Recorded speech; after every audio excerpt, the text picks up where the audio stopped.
Today we're going to be making a comic strip using backgrounds reverse choice as well as characters. So I'm going to open up the comic template. I'm going to unlock the background layer, magic wand, and delete out the interior 3 squares. Next, I'm going to start adding scenery. So I'm going to take this image of Chinatown. I'm going to drag the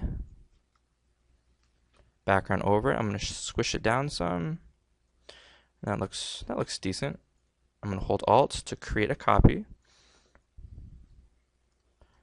Use the marquee to slice out the exterior so it looks good. And I'm going to change the scenery this time. I'm going to drag this in for the third panel. I'm going to press Control T to reduce the size. Excellent. So next I'm going to add the characters. Here I've got Nicki Minaj. I'm going to press Control C to copy. Control V to paste. I'm going to hold Alt like so.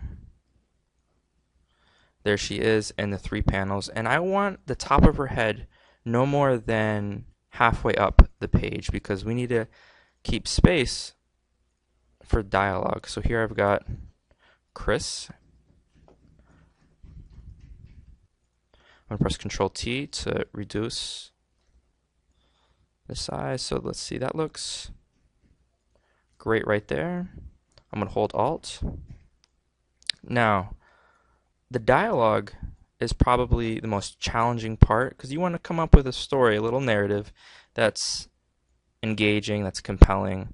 And I'm going to start writing this text in red, and then I'm going to make the dialogue bubbles last. So, Nicki Minaj is saying, let's see what she's going to say.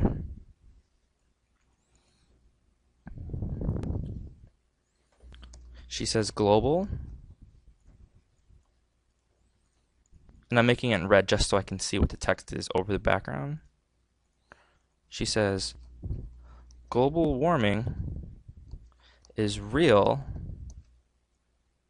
Chris says, no, it's not! Exclamation point. That's a myth! Exclamation point. Next panel, Nicki says, trust me.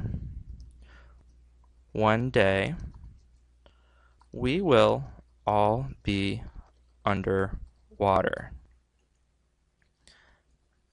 You know what I'm going to do? I'm going to go like this. I'm going to press Control A to highlight everything and left align it so I can shift all the text over.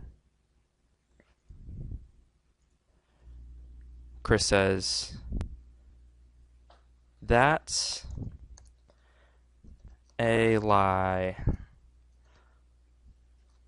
We'll leave it at that. We'll keep it short and sweet. Obviously, we're talking about the polar ice caps in this scenario, and then we'll close with Chris saying, you were right. Excellent. So what I'm going to do now is I'm going to make a new layer underneath the text. I'm going to switch to the elliptical marquee, like so.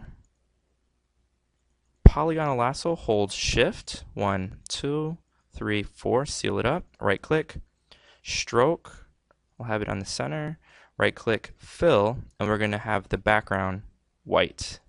I'm going to press OK, and that looks great. And I'm going to teach you guys a little secret. Check this out. I'm going to do this once again, create a new layer, really critical that we make a new layer. I'm going to go like this. I'm going to hold switch to the polygonal lasso, hold Shift, just like we've been doing.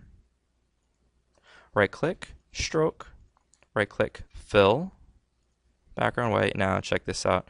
So I like that bubble, and because it's on its own layer, I can move it around, obviously. And I'm going to hold Alt and simply duplicate it. And you know what? It's a little big on this side, so I'm going to press Control T, shrink it down both ways. There we go. Now, I'm not always going to be able to do that, but looks like it works right here. And I'm going to actually press Control T to switch it, to flip it. And we're going to want a little bit of space. Rotate it. Nice. I'm actually going to move the text over. And that doesn't look too bad. You're going to want to play around with it. All right, guys, good luck. I can't wait to see what you're going to do.